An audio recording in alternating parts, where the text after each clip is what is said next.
तो बोले इस मनुष्य शरीर को पा करके अगर किसी ने सत्कर्म नहीं किया है, जीवन में कभी भगवान की कथा नहीं सुनी है, जीवन में कोई दान पुण्य नहीं किया है, अपने माता पिताओं की सेवा नहीं की है, अपने से बड़ों का सम्मान नहीं किया है, और केवल मैं जीवन में रहा, मैं हूं, मेरी वजह से ये है, मैं ना होता तो इनका न जाने क्या होता।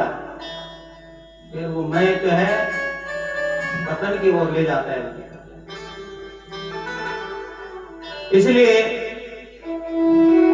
सूत जी सोनकाद ऋषिगणों को कह रहे कि भाई ये शरीर इतना दुर्लभ है, कितना दुर्लभ है, ये कथा कितनी दुर्लभ है भगवान की।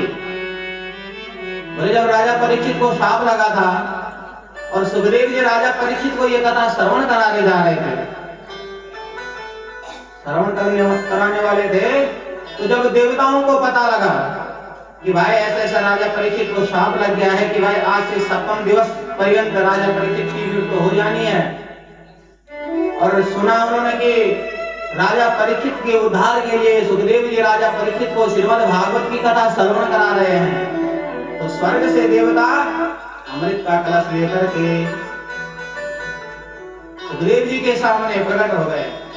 अब सुखदेव जी ने देखा, भाई देवताओं को देखा तो सुखदेव जी समझ गए। तो देवताओं ने कहा महाराज हमने सुना है कि राजा परीक्षित को शाप लगा है और आज से 56 दिवस पर्यंत इनकी मृत्यु हो जाएगी। सुखदेव जी ने कहा बिल्कुल ठीक सुना है। बोले शाप लगा है राजा परीक्षित को, तुम्हें क्या लेना देना। बोले महाराज हम स्वर्ग से अमृत लाए हैं, तो बोले ये अमृत राजा परीक्षित को पिला देंगे तो राजा की मृत्यु नहीं होगी, ये अमर हो जाएंगे।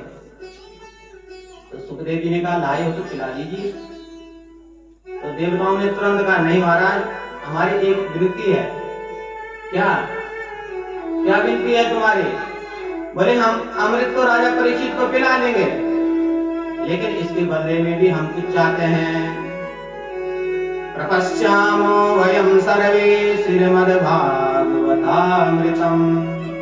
बोले इस अमृत के बदले में देखो स्वर्ग से जो अमृत लेकर आए हैं, बोले ये अमृत हम राजा परीक्षित को तो पिला देंगे, लेकिन इसके बदले में श्रीमद् भागवतामृत आप हमें पिलाइए जो राजा परीक्षित को पिलाने जा रहे हैं। अब इसी से आप अंदाजा लगाइए कि कौन सा अमृत श्रेष्ठ है, भगवान का कथामृत या स्वर्ग का सुधामृत।